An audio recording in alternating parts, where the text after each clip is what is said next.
Hiwalay na kayong dalawa, pero hinihintay mo pa rin siya.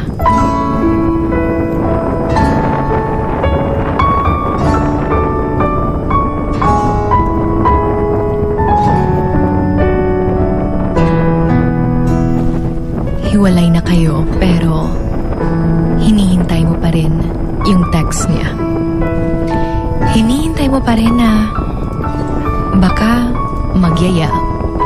magyayang lumabas kayo, pumasyal, at gawin pa rin yung mga bagay na gustong-gusto niyong gawin noon.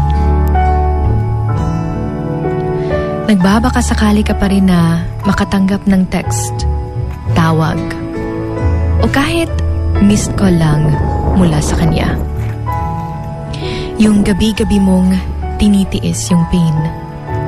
Nililibang mo naman yung sarili mo para unti-unti mo siyang makalimutan. Para unti-unti mong makakalimutan yung pain.